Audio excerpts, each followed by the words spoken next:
نحمده ونصلي على رسوله الكريم أما بعد فأعوذ بالله من الشيطان الرجيم بسم الله الرحمن الرحيم ذلك الكتاب لا ريب فيه هدى للمتقين وقال النبي صلى الله عليه وسلم خيركم من تعلم القرآن وعلمه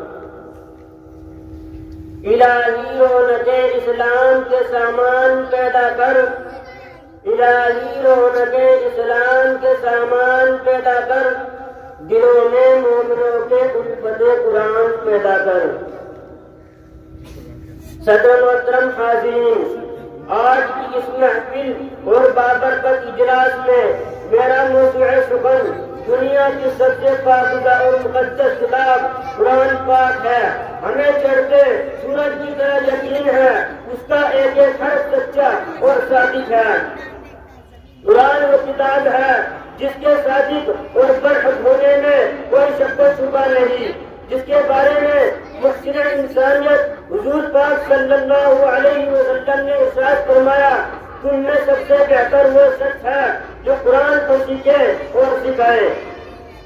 جو حقیقت خدا ان کے خصوص ہم سب کو قرآن پاک کی دولت سے مالا مال فرمائے۔ نوجوان دوستو، یہی وہ قرآن ہے جو ایسی دنیا تک کے انسانوں کے لیے سراپا ہدایت اور رحمت ہے۔ یہی وہ قرآن ہے جس نے مردہ قلوب کو تازگی بخشی۔ ہاں، یہی وہ قرآن ہے جس نے جنات و شیاطین کا آسمان پر جانا بند ہوا۔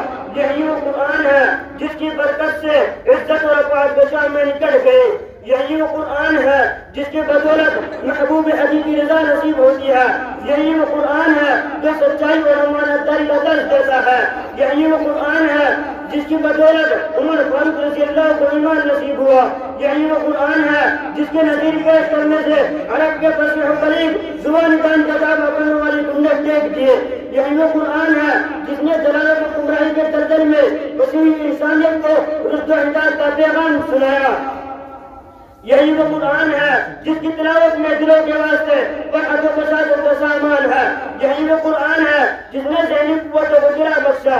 یہی وہ قرآن ہے جس کی برکت سے اجڑے چمن میں بہار پیدا ہوئی۔ محترم حضرات، آج کے اس دور میں اس کلام پاک کو فضول کام سمجھا جاتا ہے، بتلایا جاتا ہے، کہا جاتا ہے اس کا رکھنا اور بے سمجھے پڑھنا بے سود ہے۔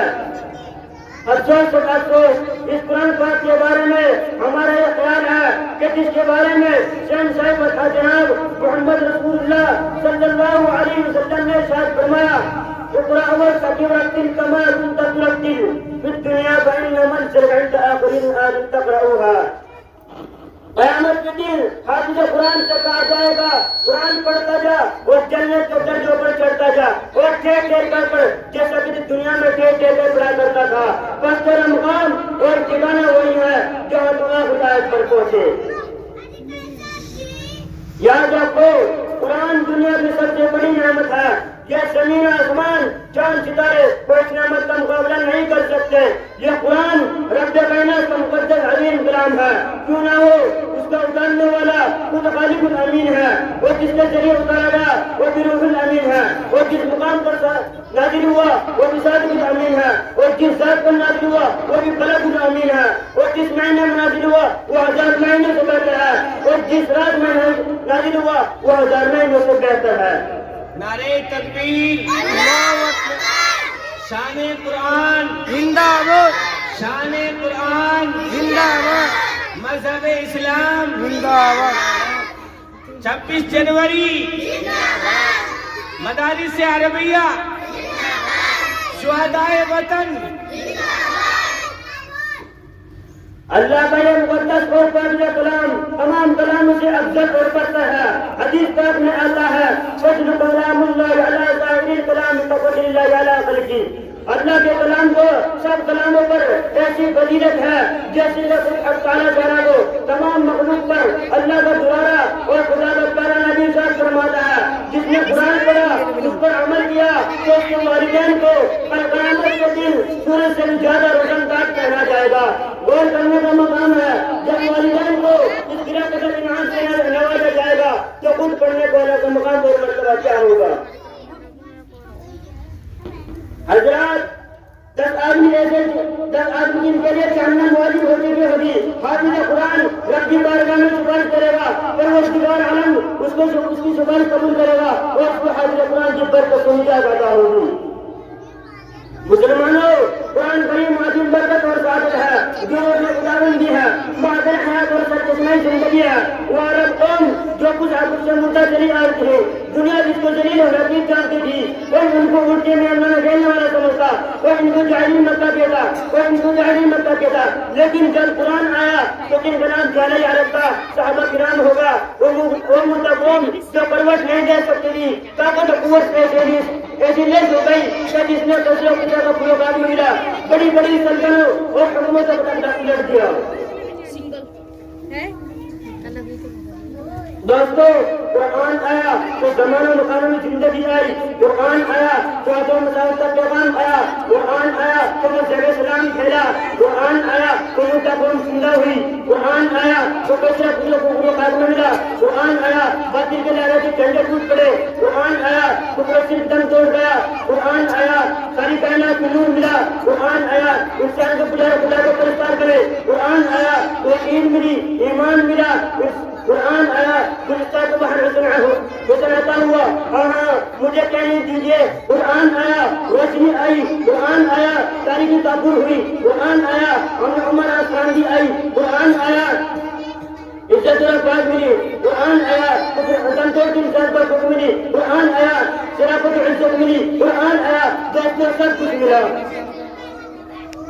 افسوس ہم نے قرآن کی تعلیم تقدس ترک کر دیا، ہم نے 5 لاکھ تعلیمات کو بلا دیا، نتیجہ یہ ہوا کہ ہمارا قوم جس کے سر پر عزت و عفات کا تاج تھا، ذلت اور زور کے بار میں جاگری، وہ قوم جس کے آگے کامیابی استقبال کرتی تھی، ناکام اس کا مقدر بن گئی، وہ قوم جس کو افریقہ کے جنگل نے وہ پورا دنمان جنگل خالی کر دیا تھا، آج ایک پوری حکمران میں تجار نہیں، وہ قوم جس کو کبھی حکومت اور سرحد کا فرض انجام دیا تھا، آج غلام رسول زندگی بسر کر رہی ہے۔